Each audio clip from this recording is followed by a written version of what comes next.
All right, so thank you everyone for joining us today on this informational webinar. My name is Shauna Slabiota.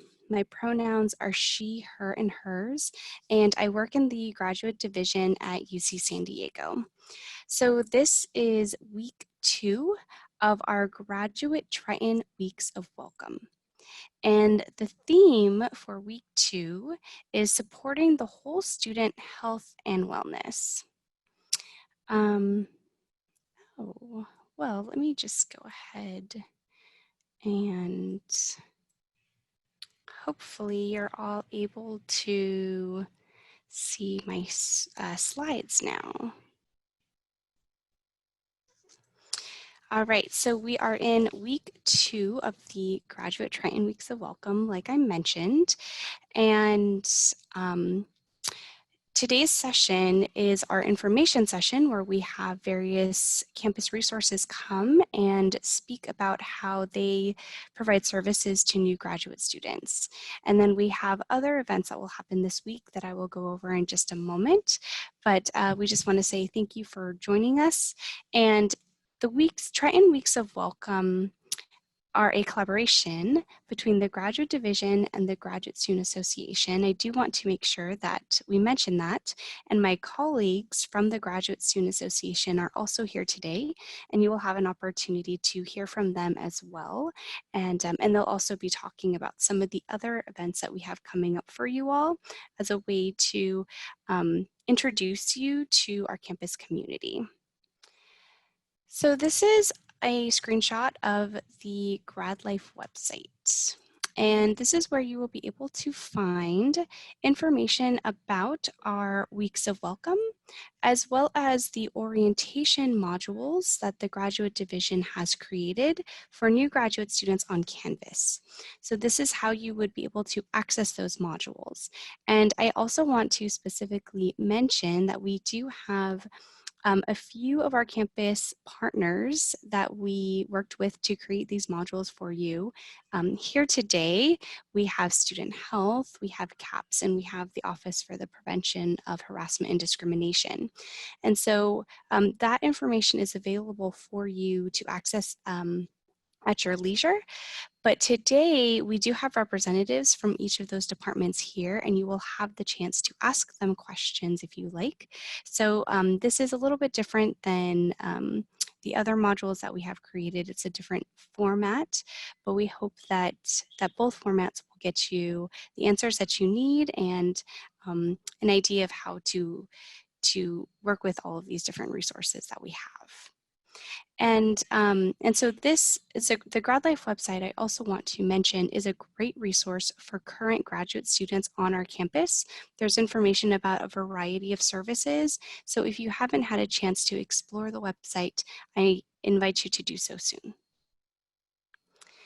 So these are the events that we have coming up for the rest of the week. This is our resource information session, and Thursday will be a student panel where current graduate students on campus will talk about resources that they've interacted with and how they are able to utilize them as graduate students. And then Friday is going to be the Zoom trivia game where you have the opportunity to win some Amazon gift cards by answering questions about the content that you've viewed this week. And links for these sessions were sent out via email last Friday. So that's where you would be able to find the information in order to access those. But if you have questions on getting those links, I invite you to email gradlife@ucsd.edu. You can also email contact@gsa.ucsd.edu. And I'm putting these right now in the chat. So this is where you can go if you did miss those links and if you need to get that to attend one of our other events this week. So here are the list of services that we have represented today on our webinar. Each representative will take some time to share what you need to know about their office and how to access services. And then we will end the presentation with questions and answers from the audience. For the webinar today, we are using the Q&A function of the webinar, not the chat. So please use that to get to ask your questions of our panelists.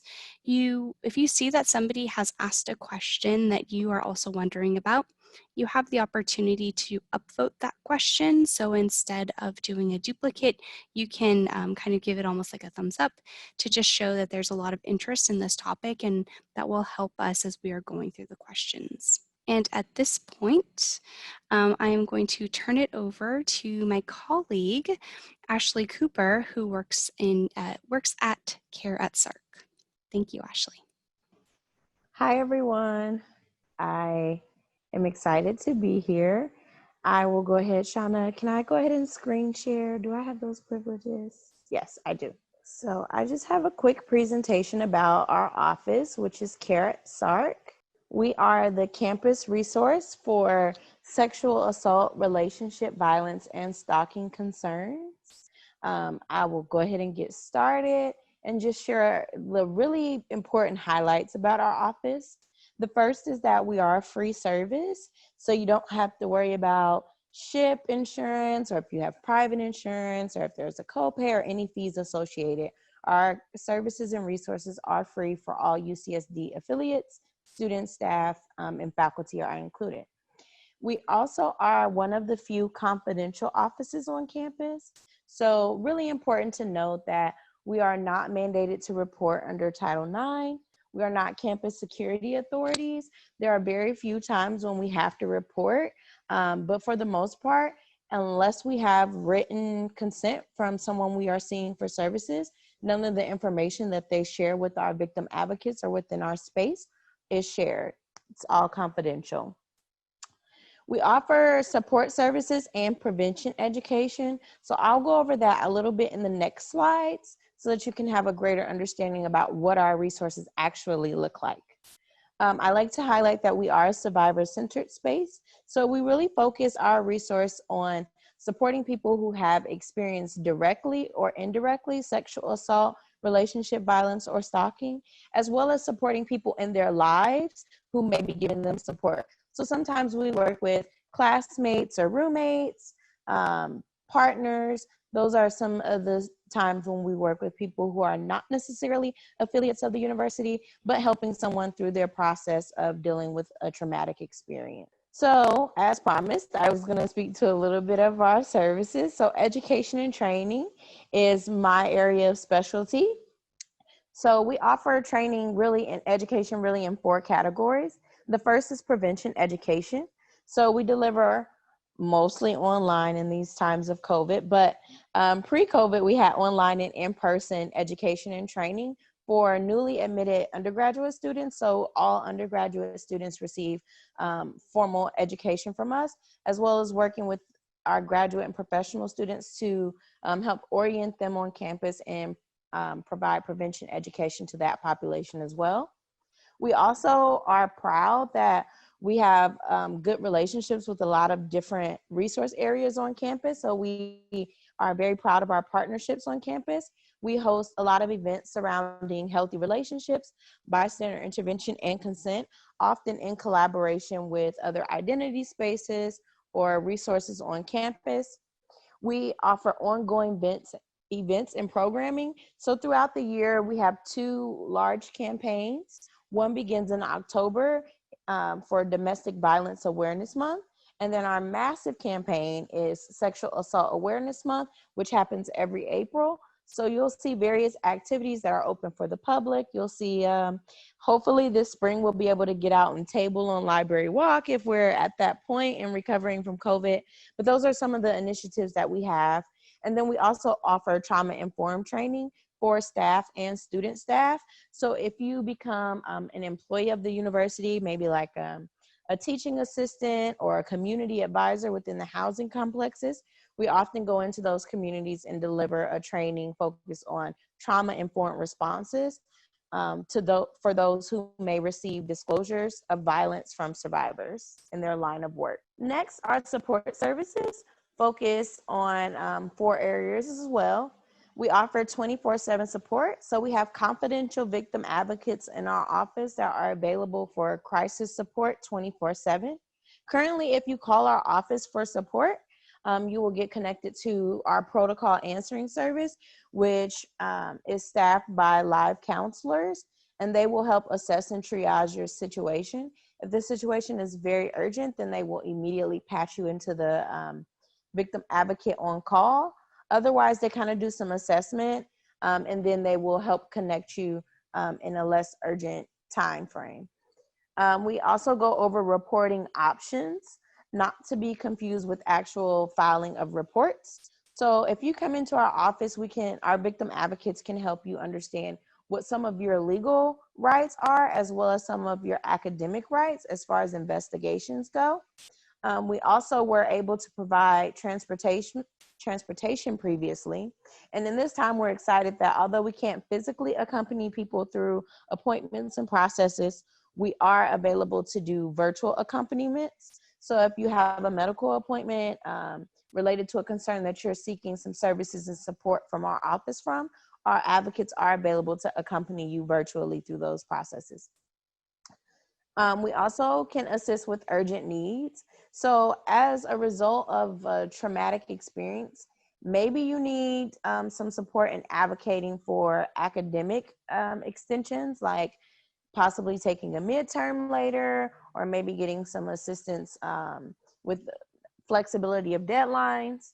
Maybe you need to move. Maybe where you're living right now, you don't feel safe. We can help advocate for housing concerns and look for off-campus resources and options.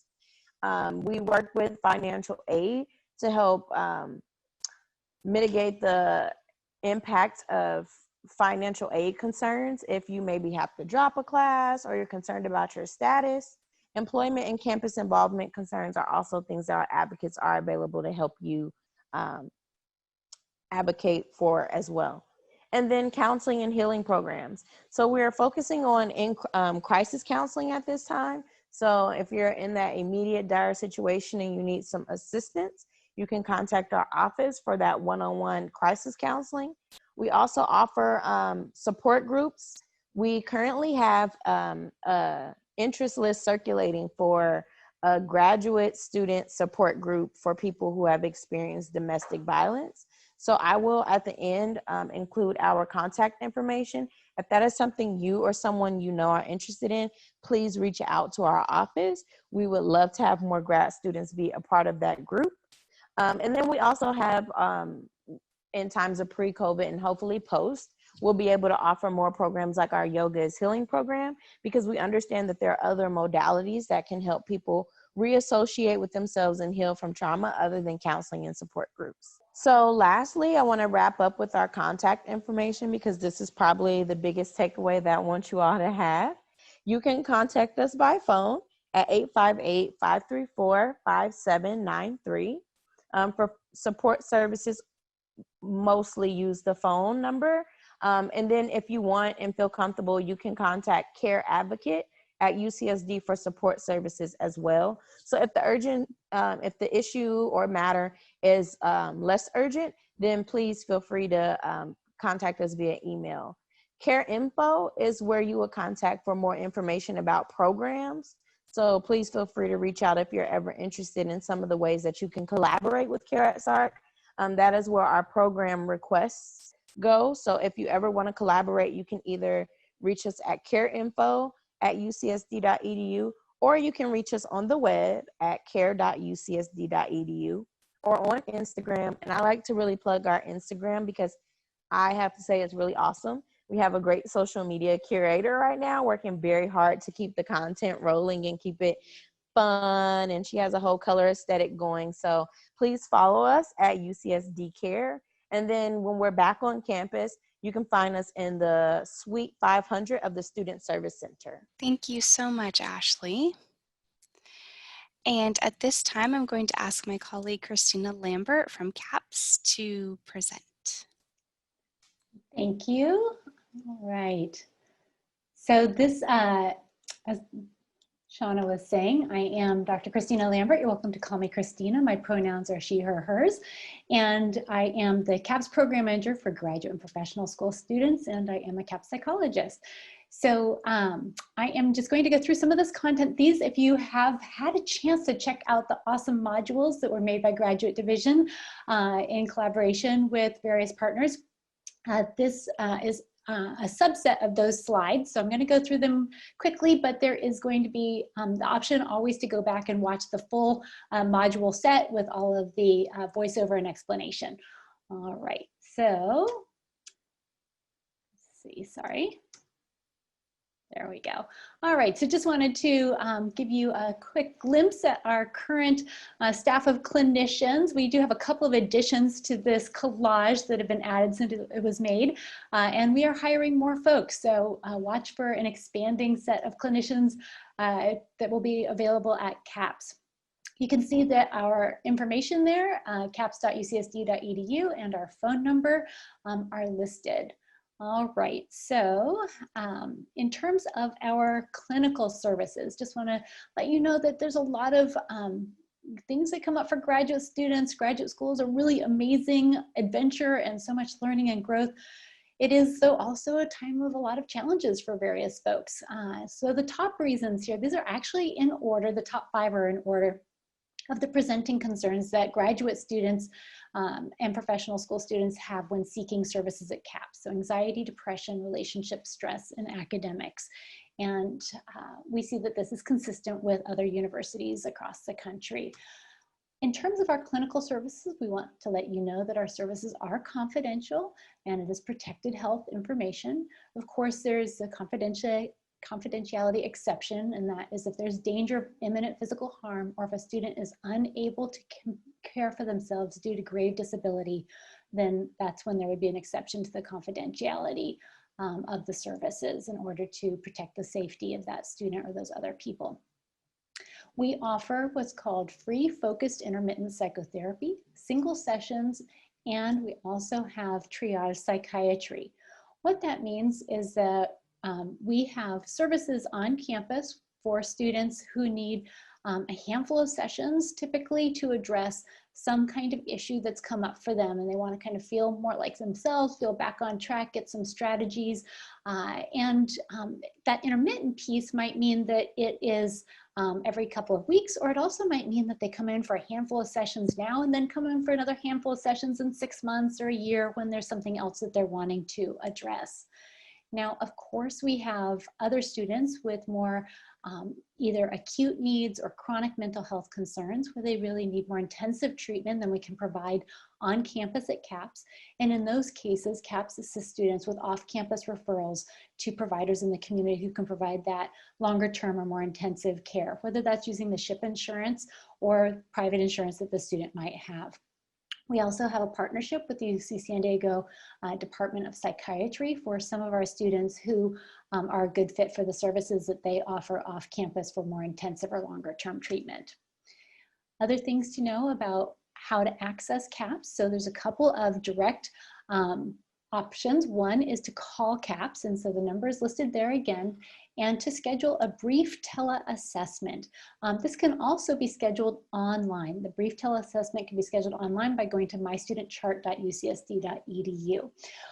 What that means is that you're going to have basically a 15 to 20 minute conversation with one of our social workers. They'll kind of find out what's going on, what are you struggling with, what could you use help with, as well as some of your history. Have you ever been in mental health treatment? Have you ever been on mental health medications? Anything like that, to get a sense of what's the level of care that's appropriate for you. So if a student is determined, oops, sorry about that, let me go back. Oh, it's getting stuck. Well, all right, if a student is determined to be a good fit for on-campus treatment, then they can either select first available appointment that works with their schedule, or if they want, they can request a particular provider. So all of our profiles are online, so they could look for somebody who's got an expertise that looks like it's a good match for them. Sometimes when we are back to in-person services, so currently all of our mental health services are being offered via video visits. But when we go back to in-person, we do have 12 different satellite offices around campus, including Nuevo West grad housing. So that's another option for students if they're wanting to pick by location. In terms of language, we also have a number of our clinicians who speak English and additional languages. And so these are the current languages that are being offered. A student can request a clinician who speaks one of these languages in addition to English. All right, so if a student has an urgent concern or personal crisis, we want them to know that they can contact CAPS 24/7, and they would be put in touch. If it's during work hours, they'll be put in touch with one of the CAPS urgent care psychologists. If it's after hours, they can select option 2 to be connected with an off-campus urgent care phone counselor. Now, this phone counselor is not located at UC San Diego because it's contracted by the entire UC system. It's a large phone counseling center staffed with trained professional counselors who are available to provide counseling to our students, our undergrad students, our medical students, our graduate students, etc. The following workday, we get a secure message saying that our student called the service, and then we follow up with our student as appropriate. We also want to tell you about our groups. We offer a lot of groups at CAPS. I'm not going to go through all of these, but I want to let you know that there's kind of 2 different categories. Well, there's actually more than 2, but I'm going to try and make it basic. In terms of CAPS for GAPS are our services for counseling and psychological services for graduate and professional school students. So these are groups and forums that are specifically for our graduate and professional school students without undergraduates. The listing you see here is the listing that we expect to be offering this coming academic year, and so keep an eye out for our marketing around these different options if you'd like to participate in it. It's a great way to both get the expertise of a CAPS clinician and the support of other students. And then we have, I'm not going to go through these all either, but we have, this is another listing of the other types of groups and forums that we offer that are mixed groups in terms of including both graduate students and undergrads in them. Let's Talk is our informal consultation service. So this gets marketed through graduate division and the grad coordinators. So this is an informal individual consultation service with a CAPS psychologist, but it's not a clinical service. This is a chance to either ask some questions about how does CAPS work, or it's also an option to get some strategies for a very specific thing. Maybe it's sleep strategies, or maybe it's a relationship issue, but where somebody's just looking for some tips for a very concrete challenge that they're facing. All right. And then we do have online offerings you can check out. I'm not going to go through all of those, but there's a number of technology programs and apps that we offer on our CAPS website. And then well, I'll just call that it. But I want to let you know that our graduate well-being associates are graduate students who are going to be doing peer-to-peer programming, so you can keep an eye out for that programming as well. All right, thank you. Thank you, Christina. At this time, I'm going to ask Joanna from the Office for Students with Disabilities if she could be our next speaker. Good afternoon, everyone. My name is Joanna Boval. Pronouns are she, her, and hers. I'm the director at the Office for Students with Disabilities. And our goal is to work with undergraduate, graduate, and professional school students to provide accommodations for a variety of medical or mental health conditions, whether those are permanent issues for you or maybe a temporary thing that you're experiencing in your life. So we really encourage students to contact us as soon as they come to campus, if they've been receiving accommodations in the past as an undergraduate, or if they have experienced a serious illness or an accident and need some accommodations in order to continue with your education or your ability to navigate around campus. We have a very robust interactive process. We want to get to know you and understand how the disability impacts you in your day-to-day life. Some students have reported that feels kind of invasive, Joanna. I don't really know you, and why are you asking me all these questions? Well, it's really so that we can get to know you better. Myself and my team have years of experience working on this campus, and working with graduate students in different types of programs. And the better we understand you and how your disability impacts you every day, the better we can make suggestions for accommodations, things you might not even think about because you haven't really gotten accustomed to our environment yet. So we work with students to provide accommodations both in classrooms and labs and also in non-academic settings such as housing, dining, transportation services. And then we work with other entities on campus if you want to get involved, say in student government and you need captioning for the meetings and things like that. So please check out our website. We're at osd@ucsd.edu. You can schedule an appointment online or by calling us at 858-534-4382. As I mentioned, if you've received accommodations in the past, the best thing for you would be to bring us those accommodation letters from your undergraduate program, or if you got accommodations, say on the GRE or the MCAT. And we'll conduct the interactive process, figure out what accommodations would work best for you in our environment. And then we have an online student portal that allows you to go in and accept your accommodations, and those letters get transferred electronically to your instructors and to the OSD academic liaisons in each academic department. Now, I do want to just clarify that if you also have a role as a teaching assistant, an instructional assistant, or a research assistant, and you need accommodations for your job, not as your role as a student, then you would be working with our Department of Disability Counseling and Consulting. They handle accommodations for all faculty and staff here on campus, and we work very closely with them. So if you're already getting accommodations through us, with your signed consent, we can share that with DCC, which expedites the process on their end much more smoothly for you. So if you have any questions of a general nature, please put them in the chat. Otherwise, please call us and schedule an appointment as soon as possible so we can start working with you. Thank you. Thank you so much. Helen from the Office for the Prevention of Harassment and Discrimination will be our next speaker today. All right, thank you. I'm just going to pull up some slides. Bear with me for one moment, please.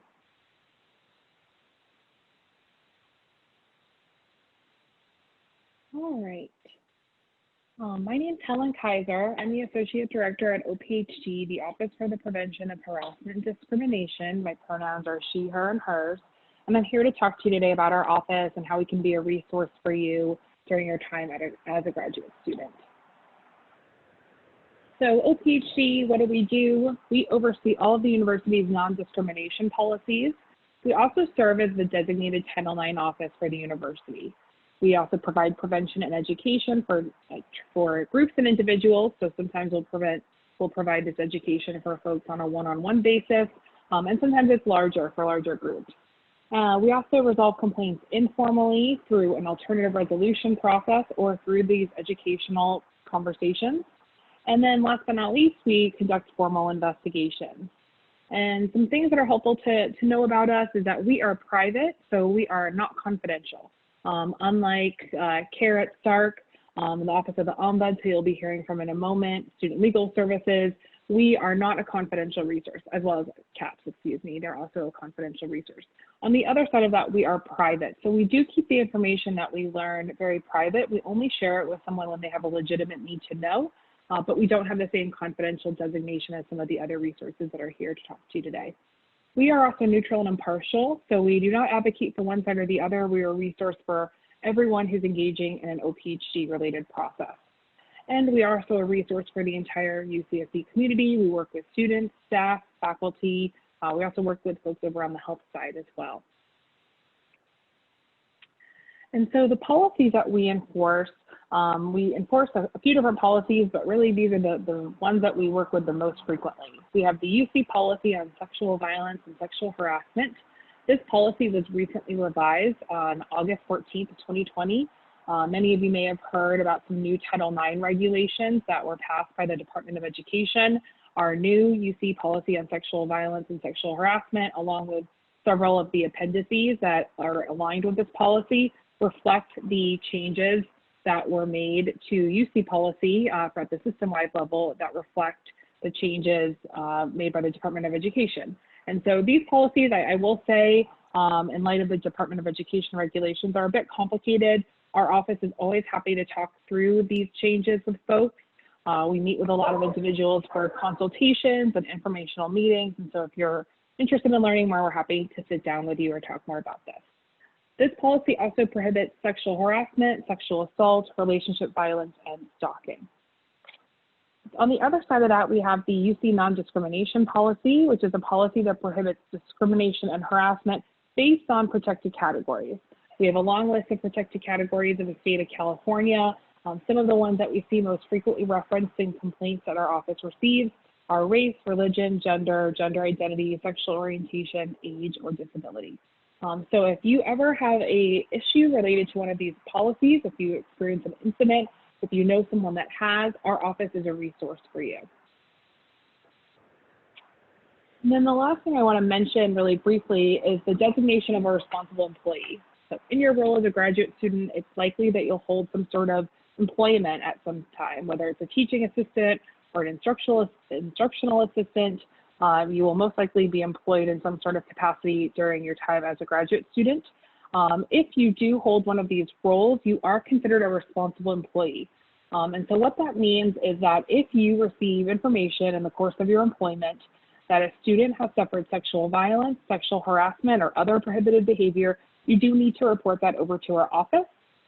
That means that our office will reach out to the individual who has experienced that conduct. We want to make sure that they have information on resources and that they have information about our office and our process.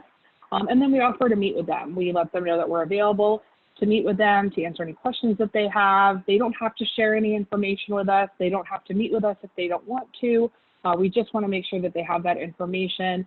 So please be sure to make a report if you ever do receive this information.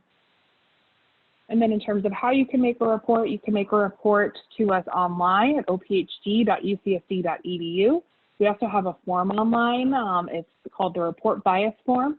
You can access that through our website. You can also email us. Our email is the same as our webpage. And you, under normal circumstances, you can come visit us on campus. We are currently working remotely due to COVID, and so we are also happy to meet with you all over Zoom or over the phone, whatever works best. If you have any other questions as it relates to an incident, or if you want to learn more about our office, we're happy to do that. All right, that's it for me. Thank you. Thank you, Helen. All right, at this time, John from the Ombuds office, I think you're next. Okay, thank you very much. I'll just take a few minutes to share a few slides. Let's see if I can bring those up here. Bear with me. Okay, and so again, welcome to UCSD. My name is John Armijo, and I work in the campus ombuds office. And what our program offers is a confidential, safe space. So we're can be viewed as an anchor in turbulent times, perhaps in this COVID environment, but at all times. So unlike many of the offices here today, our primary responsibility is to be and serve as a neutral resource. So if you're seeking resources, say question to CATS or trying to access resources, it's such a huge campus, there's so many resources. The intent behind our office is to sort of provide a connection to all of those resources in a private way. And so we are a small team, 3 people, and we service the whole campus, all students, faculty, and staff. And our role is, as a neutral, is to resolve conflict, to seek for ways to resolve conflict. And so in today's discussion, we just wanted to share, what is an ombudsperson? And so to do that, it's really a discussion around our ethical principles. And so what do? We have we work on trying to identify conflict that might come up, and normalize that.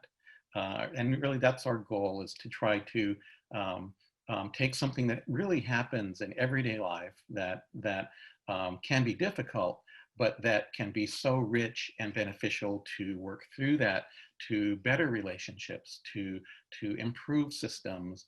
And so our role is often connecting individuals with resources, or connecting people together, say in a mediated setting or in a conversation.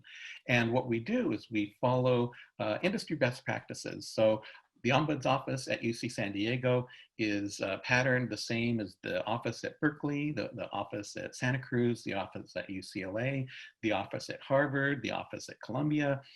So we're part of an international association that aspires to provide a fundamental level. So many universities, corporations, government entities are members of this community, and those aspects are set by this international committee, and that's what we follow here. And so I'm just going to walk through the 4 key principles that really define what an ombuds is and how we can be a resource to students.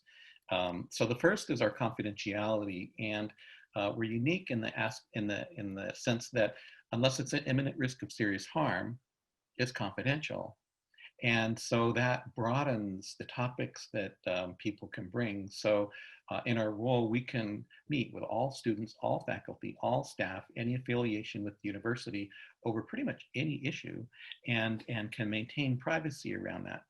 We don't keep records. We actually actively shred our records, shred our notes, so that there isn't a paper trail, so that people at a fundamental level have somebody they can talk to offline, someone who can be that safe harbor, and sometimes, oftentimes, to connect with other resources on campus. So with that, we also serve as a designated neutral. And with that responsibility also comes an obligation on us as individuals to minimize our personal biases. So we're constantly looking and checking and trying to be accessible and looking for fair outcomes, even though we don't have a representative advocacy role with management. So as an informal neutral, still trying to make a difference on campus. And no matter what the voice is, you come to our office, you have a welcoming staff who's eager to listen, eager to help, and is doing that in a confidential and professional manner. We do work informally, so we're looking at things like facilitation, mediation, one-on-one consultation, conflict coaching, gathering information, sharing information, but not working in a formal setting. So we don't participate in formal investigations, and we don't conduct formal investigations in our office. And we also function within the organization. We're staff, but our services are free. People can voluntarily come to us, but we work independent. So all of our case information, all of the identities, that information isn't shared with other people. That information is used to help the person that's come to work with us. And but for budgetary, administrative kinds of things, we tie in to the organization for regular kind of stuff. But all of our casework, all of our individual work is done offline, in private. So what's the scope? Well, often we're looking at past unaddressed conflict. So we use tools like reconciliation, mediation, facilitated conversations, conflict coaching to look at the past, but we're also looking to the future. We're looking to how to resolve that, how to prevent that, how to manage that. What are some strategies? And so we're often working with our colleagues to gain insight into their programs so we can help people engage with those or leverage those to help better the situation. And so it's a continual thing. It's hard to say that a conflict is ever resolved. Maybe the topic that day is resolved, but it's really an ongoing thing. And so we recognize that. We stay with people. There's no limit to the type of issue or question or frequency that somebody can come to our office about. and we'll meet, off hours or regular hours. Right now we meet via Zoom and telephone, but once we're back on campus, we'll be able to meet in person. The individual consultations often follow these aspects, or have these aspects, one-on-one meetings, talking about, hearing, listening to the situation, and being a sounding board. Oftentimes we're a sounding board, and sometimes that's just enough. Somebody decides they want to talk it through, hear themselves talk, and then they decide how they want to go forward, and that's enough sometimes. Other times it's a little more involved, and so we also have group services. So we work providing mediation. So we'll meet between parties. Right now we're doing that over Zoom.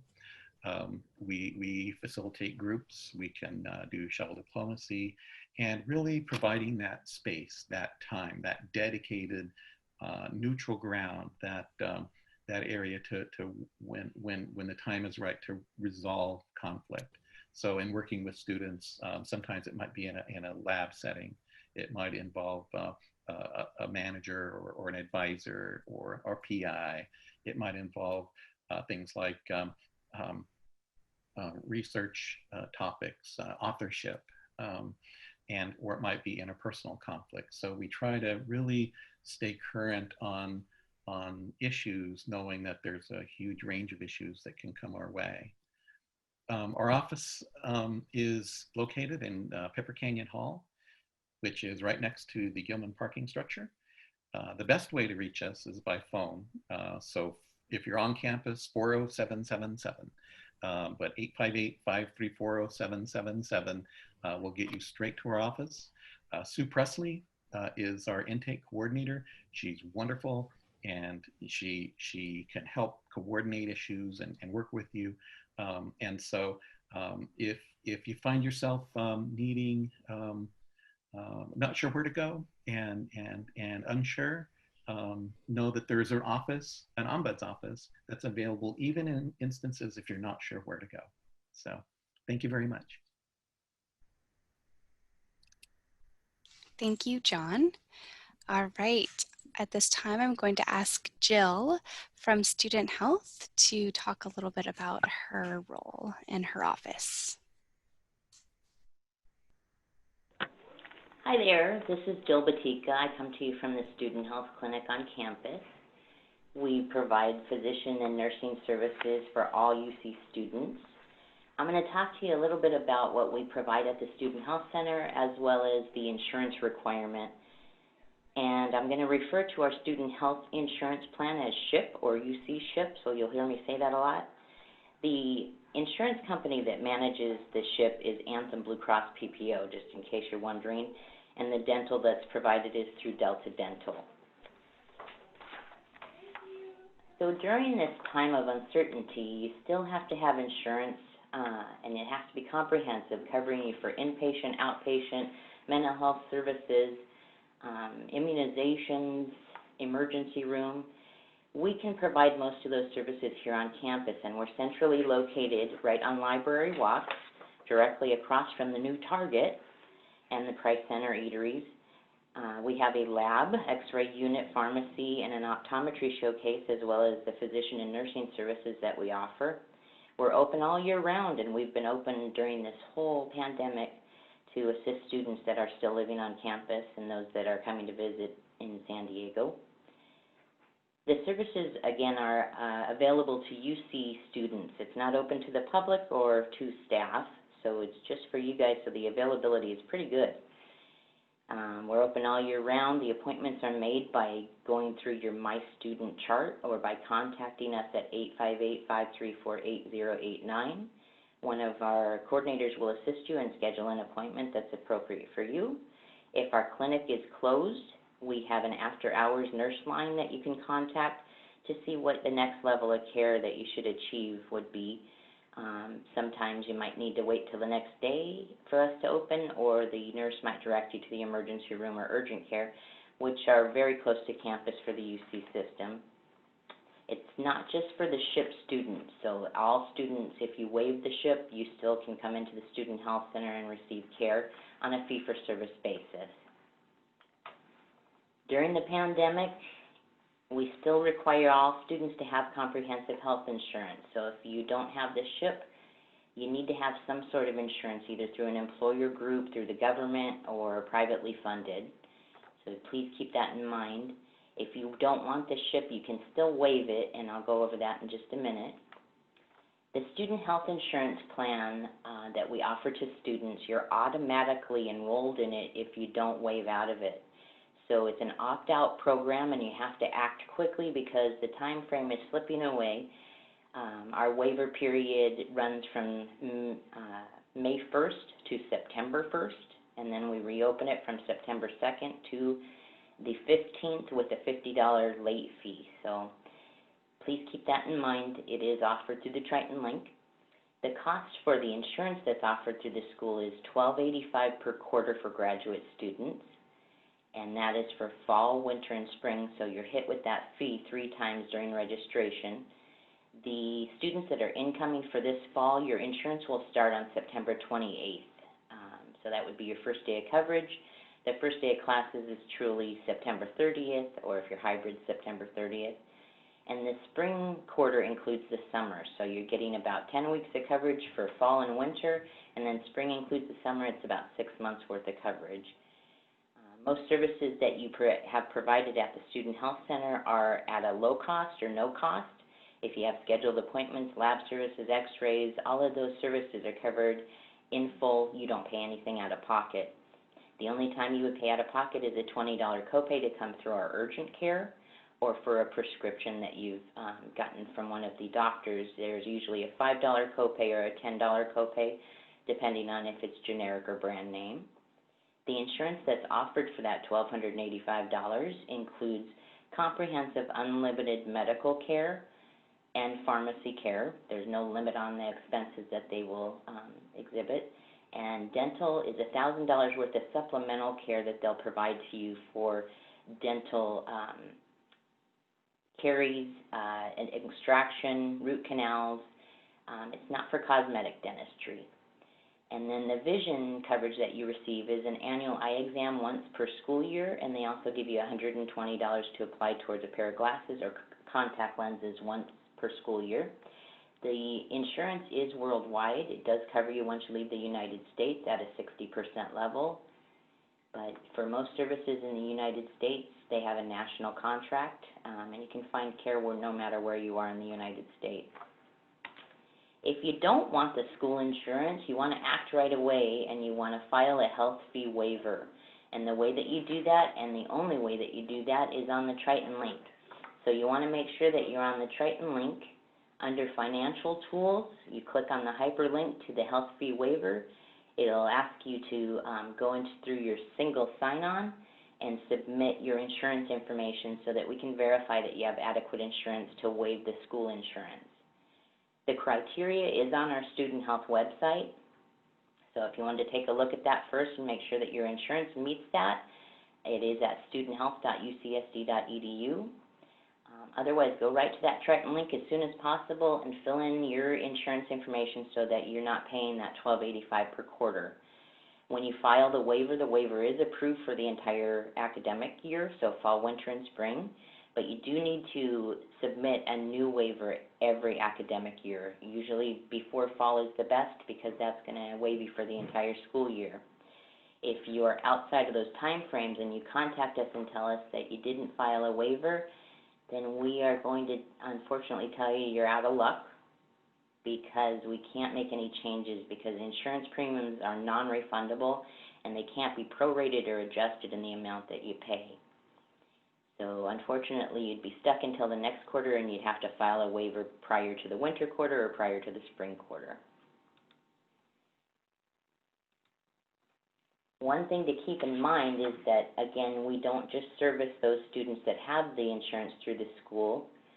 It is open to every student through the UC system, so if you're visiting another UC campus, you can access care there and receive the same benefits, and vice versa. If a UC Santa Cruz student wanted to come in, they could access services and we would bill their ship for them. If you don't have the student health insurance plan, we do recognize you as a fee-for-service student, meaning you pay the services as you go. Usually one primary care physician clinic visit is about $99, so something to keep in mind, that if you want to come into our clinic, you'll have to get a receipt from us and submit that to your insurance so you can get reimbursed. We also offer what's called a raft, and the raft is not an insurance, but it also allows you to come into the student health clinic and not pay excess fees. Reduced access fee for Tritons is the last question on the waiver questionnaire. It'll ask if you want to grab a raft. It's $65 per quarter, and it's basically a membership to come into the student health clinic and receive scheduled appointments and in-house lab services at no additional charge. So if you come in and you're fee-for-service, it's $99, and you pay for each lab, you pay for each x-ray. If you pay this $65 per quarter and you waive out, then you have scheduled appointments and unlimited lab services available to you, and you're not paying anything more than that $65 per quarter. You will just click on the option yes or no at the end of the waiver application if you do want to enroll. Again, it's not an insurance, and it doesn't replace any ongoing care that you might have through a different insurance company or through a different medical group. It doesn't pay for pharmacy prescriptions, send out lab services, optometry, or immunizations, but the prices on those are pretty low versus the community. So something to keep in mind, but definitely look into it. It's a good peace of mind to have this available. If you do live on campus, you can just walk right into student health and get services paid for. If you have any questions, I'll certainly answer them on the Q&A today. Hopefully I can address anything. Otherwise, please look at our website. We're at studenthealth.ucsd.edu or the Office of the President, ucop.edu. And then our phone number, if you have any questions for insurance, is 858-534-2124. And we have an email that we share among 6 people, and it's ship3@ucsd.edu. Or pretty soon you'll be able to stop by our insurance office and see us face-to-face. Currently we can't see anyone because of the pandemic, but hopefully things will be changing within the next couple of weeks. Thank you. Thank you, Jill. All right, our next resource that we'll be hearing from is Student Legal Services. John Carlos, if I can have you come on. Sure thing, thank you. Hi, everybody. I'm John Carlos Sr. I'm the director at Student Legal Services. He, him, his are my pronouns. It's great to see all of your names, and it's great to see all of the panelists. We're having a reunion right now. Hi, panelists. We don't get to see each other very much these days. So in any case, like I said, my name is John Carlos. I'm the director at Student Legal Services. My office provides free, confidential counseling, education, and referrals to all currently registered UCSD students. So as long as you are a student at UCSD, and of course that includes graduate students, you have a free lawyer, in fact, 2 free lawyers to come talk to about any and all legal issues, questions, concerns that you might have. So I'm going to try to just share my contact information, even though it's completely misleading, because we're not in our office, of course, these days. But hopefully, can you see that? Can I get a nod? Okay, excellent. So that is, in fact, our contact information. So basically, as I mentioned, any and all legal issues that you might have, any questions you might have, you can come talk to us. Our single most popular, our biggest issue, and what I've spent the summer dealing with is landlord-tenant law and students who are living off campus and are having difficulty getting their security deposits back from their landlords.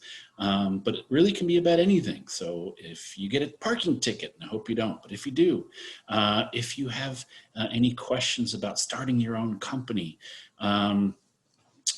If you're interested in law and you want to talk to us, again, you have two attorneys to talk to. It's totally free and it's totally confidential. As with many of my colleagues, we're only doing things remotely right now. So the best way to get in touch with us is to give us a call. Everything's by appointment only, but these days, fortunately, there isn't a particularly long line. You can probably give us a call today, for example, and we could probably see you before the end of the week. So yeah, a couple of things I guess that I would point out right now, if you are currently looking for housing for off campus, I always like to warn folks, don't send any money until you have a contract in hand. Unfortunately, we do have folks who get scammed by postings, whether on Craigslist or even the UCSD off-campus housing website, which they do the best they can to weed those out, but it even then happens. Another thing that I'd recommend that you do, again, if you haven't signed a lease for off-campus, give us a call now and schedule an appointment, and we can actually sit down with you and go over your lease and answer any questions that you might have. So if you have any questions or issues, give us a call and we'll see you. I think I will end it there and leave any questions for later. That's my wife running off. You might have been able, okay, now she's laughing because she has a class to teach right now. So in any event, thanks for being here and I'll hang around for any questions. Thank you so much, Sean. All right, Tiffany from Recreation, I'm going to ask you to talk about your services next. Sorry about that, I was on mute still. Thank you. My name is Tiffany Cadell. My pronouns are she, her, hers, and I am one of the Fit Life coordinators for UC San Diego Recreation. In order to really show you in the best way all of the wonderful resources that we have available to our grad students that you can get active, I'm going to give you a quick tour of our website. So since the beginning of COVID-19, we've shifted the name of our website to The Playground. And we've really shifted a lot of our programming to a more virtual platform along with that. So to visit our website, it's just recreation.ucsd.edu. When you first jump on, if you've ever been on a website before, it might look a little bit different to you now. We have a lot of really fun things for you to interact with. So this is a great place for you to go. If you want to see some updates on our facilities, so currently the majority of our facilities are closed, with the exception of Canyon View if you're interested in swimming. So we do have a pool that's open. Canyon View is located across from the old Warren Field, which is in transition right now. For some of you, that may be the closest recreation facility to you. We also have REMAC, which is on the north side of the campus, and then Main Gym, which is closest to Muir. Those two facilities are currently closed and we hope to open them sometime soon. However, we still have a lot of classes available to you online that are free. So in order to do that, you'll go to our homepage, you scroll down, you'll see a lot of different types of videos that you can watch. Everything from fitness videos to information from our Outback Adventures crew, from our classes if you want to learn things like more skill-based classes like martial arts or aerial silks, those kinds of things. But specifically, if you wanted to take a look at our classes, you would click on either Recreation Online, which would take you to our YouTube page, which has a lot of pre-recorded classes, or you can go to Recreation Live, which will give you access to all of the links to our Zoom classes that are scheduled throughout the day. Excuse me. Fall quarter classes will go live on October 5th. So right now we're still in the summer quarter classes, but those will be transitioning over within the next month. So aside from our classes, we also have a couple of different programs that might interest you. And I'm on on the recreation page here, so you can see exactly where to access them. The first one is our student personal wellness program. So we have a wellness program that's very specific to, it's very specific to grad students. So you would go to, again, recreation.ucsd.edu, you would go hover over wellness services, and then go down to personal wellness. The student personal wellness program has been in existence now for over 20 years. It's a really fantastic program where you can learn all different ways to support your personal well-being. We have 2 different versions of this class currently. One is a 7-week program where each week you have a different wellness topic. So everything from learning how to train your cardiovascular system to maybe learning a little bit about rest and maybe stretching, stress management. So each week is different. All the classes are led by one of our wellness coaches. So these are certified fitness professionals who are able to really support you along through your journey. And then those classes are currently being provided over Canvas, though you would register through this page here. And then aside from our 7-week program, we also have a 4-week intensive that we're about to open up in fall that will be provided via Facebook Live. So that's a brand new thing. I know that not everyone wants to sit through a 7-week course when you already have a full plate. So having something a little bit more compact where you get a lot more information to help support you along the way in just 4 weeks is pretty helpful for some of us, right? So aside from this, we also have a program called Get Up Tritons that might interest you, especially if you spend long periods of time sitting at a desk or in your house right now, right? So Get Up Tritons is a video subscription program where you receive videos at 10 a.m. and 2 p.m. in your inbox when you subscribe. And these videos are teaching you different types of exercises that you can do in your desk space to really help you to just feel good, to help you feel better, to help you fit some movement into your day. Just to subscribe, again, you go to recreation.edu, ucsd.edu, hover over wellness, go down to Get Up Tritons, and then you'll click subscribe here. So aside from that, we also every Wednesday we offer an Ask the Trainer session where one of our head personal trainers, Jordan Mojica, actually leads a discussion on a different fitness topic every week. You can actually engage with him and ask questions. Every Wednesday, I want to make sure that I get the right time, every Wednesday at 5 p.m. Those are broadcasted on Facebook Live, but you can also access them through Instagram or through our YouTube page. And then we also have a registered dietitian in our department who offers an Ask the Dietitian Live. Her sessions are every Tuesday at 4 p.m., again, either on Facebook Live, Instagram, or on our YouTube page. I also just wanted to quickly bring your attention to an event that we have upcoming on October 1st. We will be offering our Rec Sampler event, so look out for an invite to that. The Rec Sampler event showcases a variety of different classes that we're going to offer during the fall quarter. So if you're really interested in just trying out little classes and you also just want to have a little bit of fun before you go into the quarter and you start, getting really immersed into all the different things that you have going on, that's a great opportunity for you to learn more about us and what we have to offer. So we really hope that sometime in the next several months we can reopen our doors and we'll have a lot more available to you.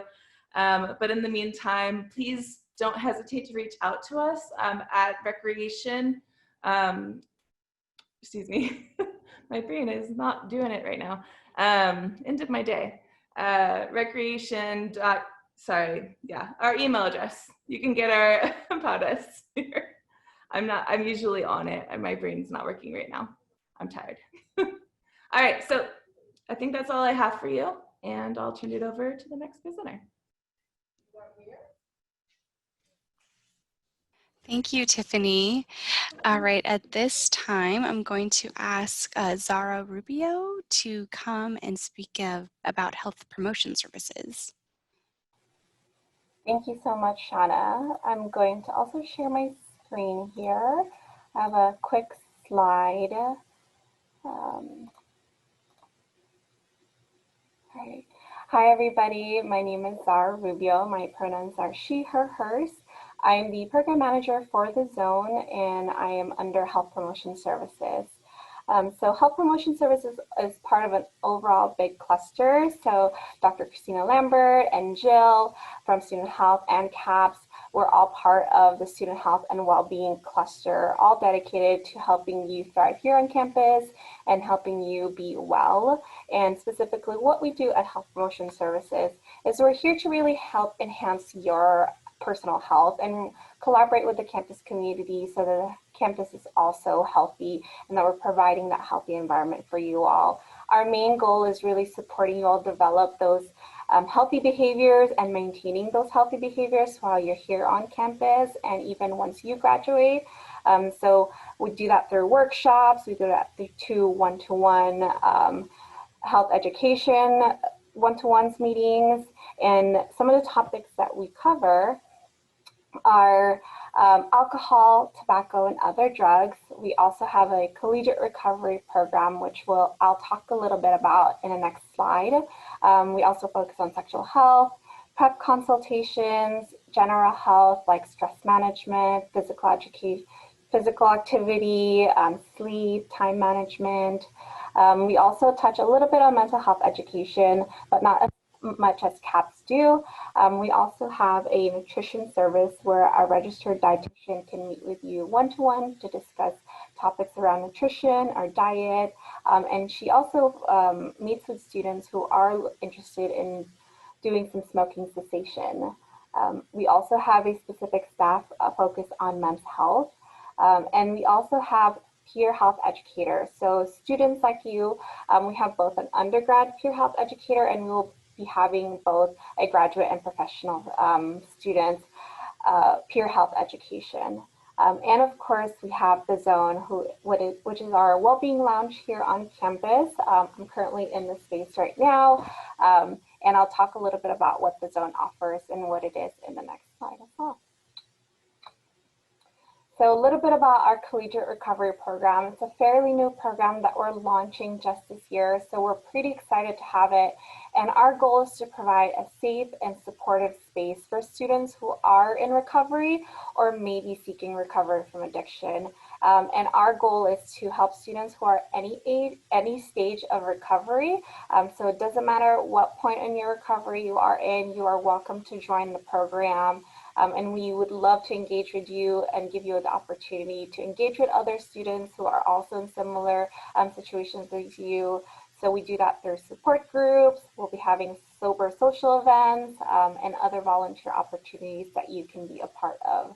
So we're pretty excited to have this coming this year. We also have a really fun podcast that we'd love to share with you all. We are on our season 2 of the podcast now. So we've had a few episodes already. So do give that a listen. And we touch on so many different well-being topics on there, anything from stress management, sex, nutrition, relationships, alcohol and cannabis, anything you can imagine that's around well-being and holistic health. We will be touching on those, or we have already touched on that. So if you want to check out the past episodes, or you want to give it a listen, you can listen on it on Spotify or Apple Podcasts. And so we'll be looking into doing more episodes this coming academic year. So we're really excited to have that going. And the podcast name is just called Live Well, Be Well. So you can just search that name on any place or platform that you would be listening podcasts on. And then lastly, we do have the space where we focus a lot on student health and well-being, and it's our secondary space. It's located right in the Price Center Plaza, and we have it set up as a lounge or study space, but we also use it as space for programming related to well-being. Unfortunately, right now, due to COVID, our space is closed, but hopefully in the near future, like Tiffany said, we will be opening our space again and having it available for you all to lounge. We are working towards making the space more, we say, COVID friendly and making it a little bit easier and safer for students. So unfortunately, we have removed our comfy beanbags that you see on the picture, so it won't look the same. if we do eventually open, but we are replacing them with hopefully still comfortable seating, but easier to wipe down and clean, so that we are keeping our campus community safe. And in our space, when we do open, we will be offering free well-being programs, but at the moment we are doing them virtually. So we're open, but virtual. And when we do open, we love to tell people that we have like really delicious free loose leaf teas, earplugs, and other well-being goodies that you can come into our space and grab some for free. And when we're open, a lot of students come here, relax and de-stress. If you want to hang out, study, we do have tables for students to study in. And all of our services are completely free. You don't need CHIP or any insurance to access it as long as you're a registered student. So that includes our graduate and professional students. That's completely free for all of you. So both the zones and health promotion services. The only fee that is required is meeting with our registered dietitian. If it's you have UC CHIP, it's completely free, but if not, it is just a $20 payment per appointment. And that is the only service that we provide that's not free, but everything else is completely free. So you can meet with any of our health educators one-to-one to talk about any of the topics that we cover, and we will guide you through, set some goals, and discuss with you some of the resources, and even connect you with some of the resources that are available here on campus. And if you'd like to connect with us, please do so. You can check out our website right here with healthpromotion.ucc.edu or zone.ucc.edu. Health Promotion, most of our staff are located in the Student Health Services building, so the same building as the clinic, the brown building right on Library Walk, and the zone is located just across down the stairs in Price Center Plaza, so right next to Price Center Theater. And those are our social medias. If you want to stay up to date and see all the things that are happening and even just get some small little tidbits of well-being tips and resources available to you, please follow us both UCC HPS and UCC Zone on Instagram, and those are our /Facebook handles. So we hope you connect with us when you come to campus and let us know how we can support you in your health and well-being. Thank you. Let me go ahead and stop the share. All right, thank you, Zara. At this time, our representatives from the Graduate Student Association are going to, I'm going to ask you, Laura and Quinn, to take over. And after that, we will start answering questions from attendees. Hi everyone, my name's Quinn. I'm the GSA president, and my pronouns are she, her, hers. And I'm here today with Laura, who's our VP campus. Yeah. Do you want to introduce yourself, Laura? Sorry, struggling to find my unmute button. Hello, I'm Laura Chipman. I'm the VP campus for the GSA, pronouns she, her, hers. I just wanted to quickly introduce the Graduate Student Association to anyone who hasn't already heard about us. Big thing is, we are your student government. We are here to advocate for you. We are here to support you. And that is really kind of, if you take anything away, that is it. I'll also tell you a little bit more about us. So the GSA, even though it has grad in the name, it also supports professional students as well. So grad and professional students are constituents. Our council, so Quinn and I represent the exec board that kind of like runs the GSA, but the council for the Graduate Student Association is made up of representatives from each department. So if you are here, then you have someone from your department who will be a voice on our council.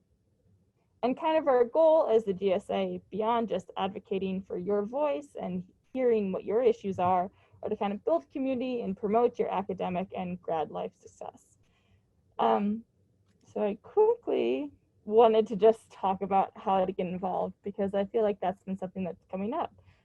We're in this virtual environment, but as it turns out, you can still do things and still work to make your grad student life better and the grad student life better for your peers. So one of the things you can do is just participate. When I am done sharing my screen, I will drop some links in the chat to our social media, which you can check out, and we will highlight all of the cool activities we do. I know normally we would love to invite you to campus with some in-person socials, but I know our VP Social is working very hard to come up with some activities for us to do virtually. And as well, we will still have other activities going on. So our VP Academic is going to work on how to do professional development, but again, in the virtual sphere. You can become a representative if your department is lacking in a representative, and as well, you can join committees. You may have gotten emails about committees already, and there are committees on literally anything on campus. So open campus spaces, transportation on campus, housing on campus. Those are the ones that I am part of, so please join them. Or I chair, or I'm head of.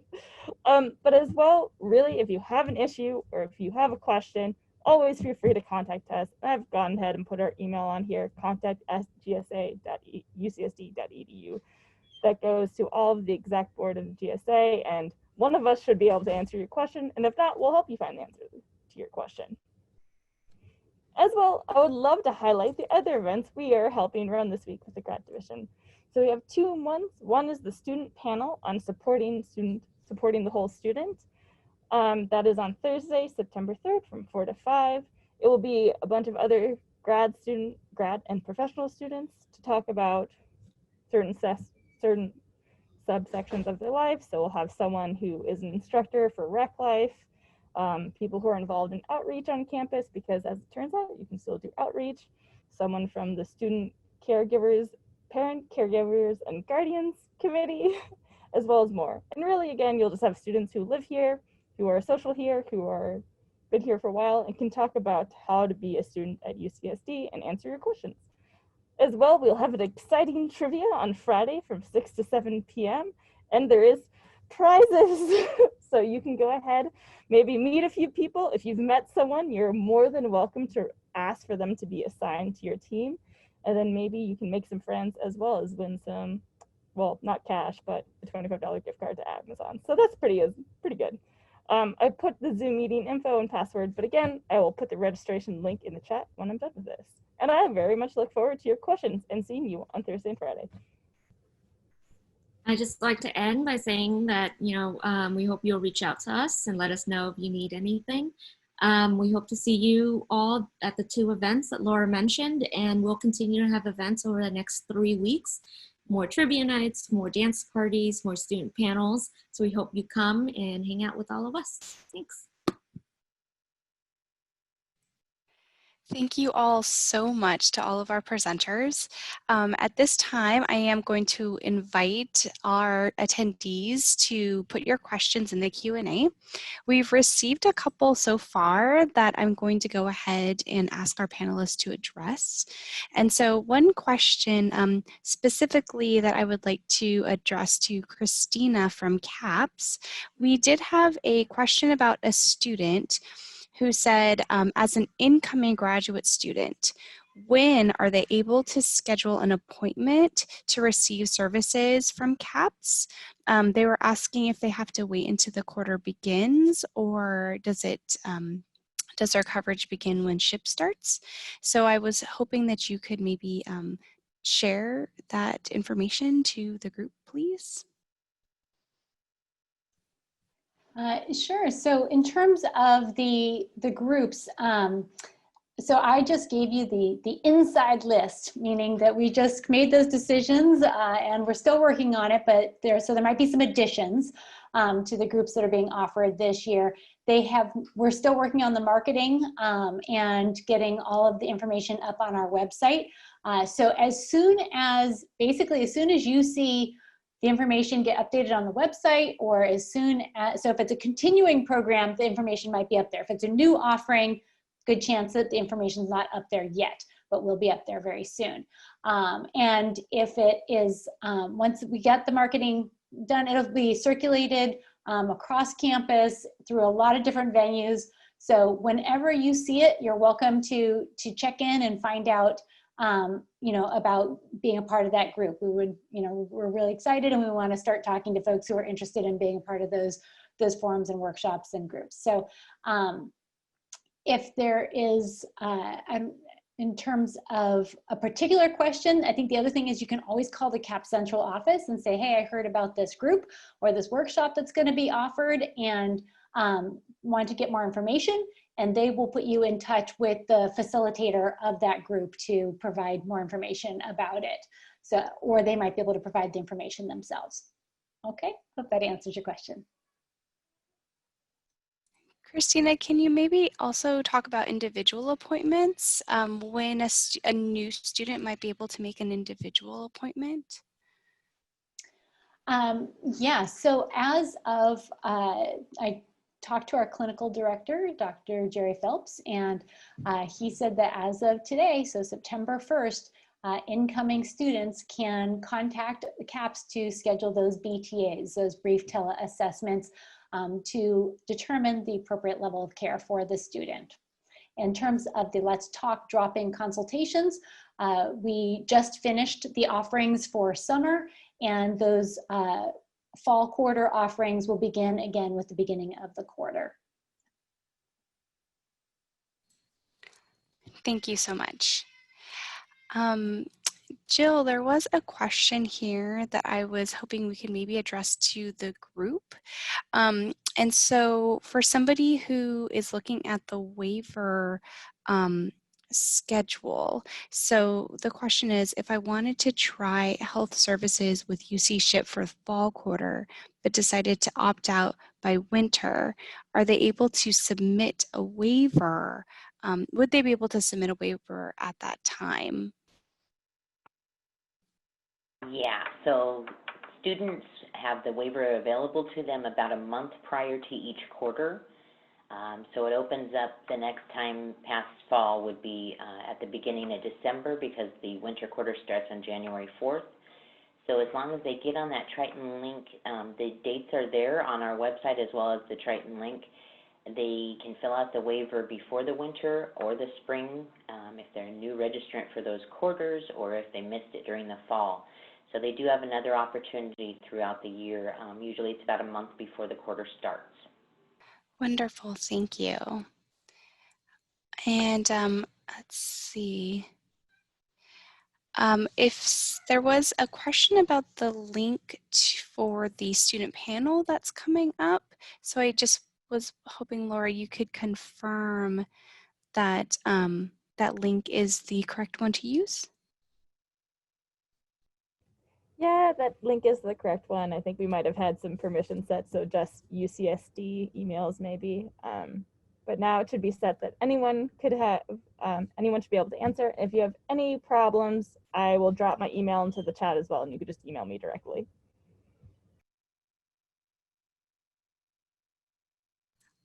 So we have lots of experts here on our panel that are able to answer questions.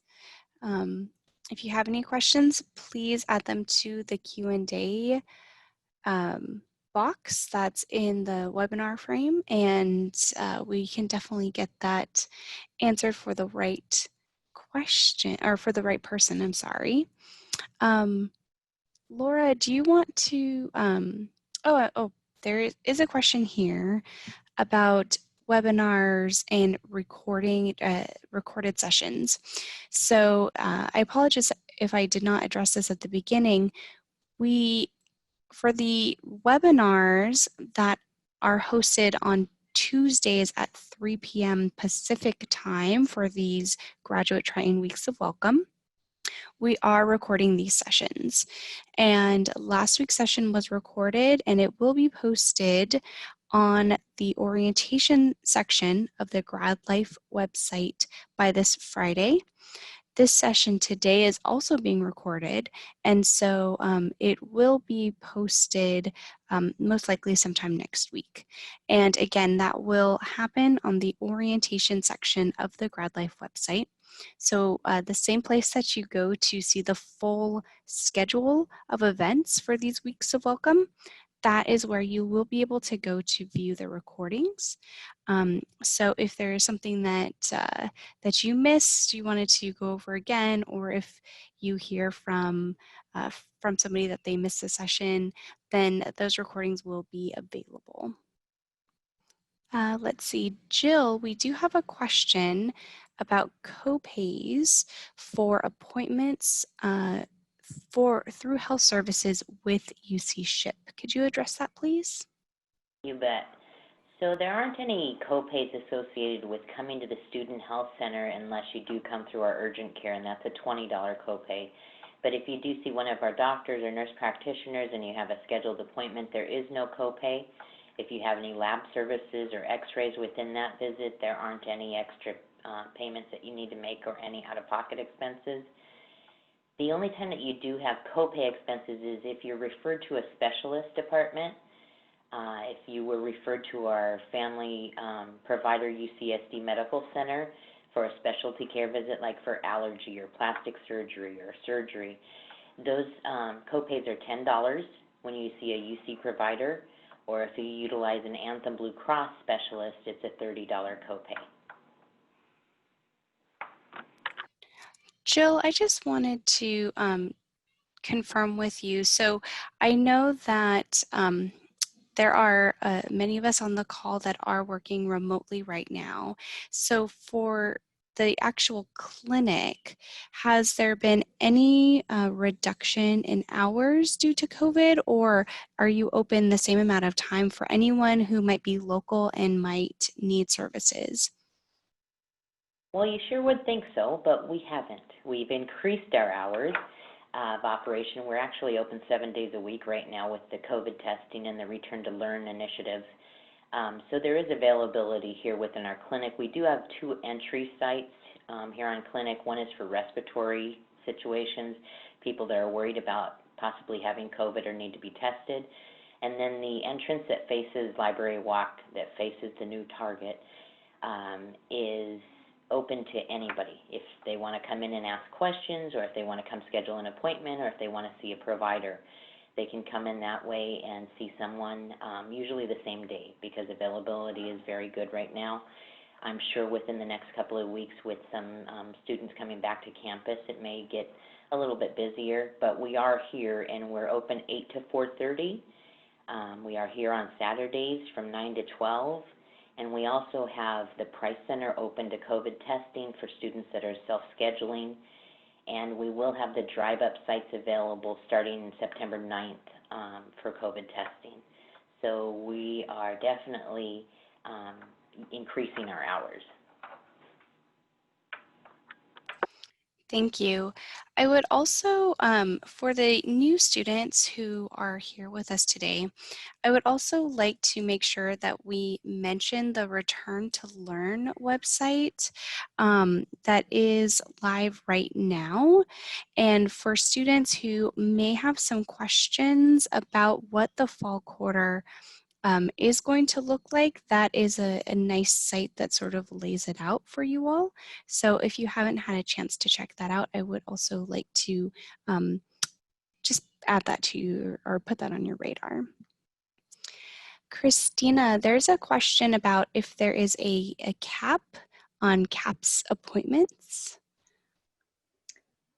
So we do not have an official limit on CAPS appointments, but we offer focused intermittent psychotherapy. Just because we see so many students, there's no way that we could see all students for as many sessions as they might want all the time. So we have to make a determination, is this student an appropriate student for brief focused psychotherapy? And again, there's not an exact number for that. We say a handful, but it might be for some students, you know, one session is really all they need. Other students might need a few more than a handful. But once we start talking about weekly psychotherapy, ongoing psychotherapy, that's when long-term psychotherapy, intensive psychotherapy, any of these things for an acute or chronic mental health concern, that's when we start talking about with the student about an off-campus referral using their insurance. Again, whether that's the SHIP insurance or other insurance, just so that they can get the level of care that they need and so that we are able to keep taking in all of the additional new students who are seeking CAP services and needing to be supported as well. So it's not an exact number. I know a lot of universities have an exact number.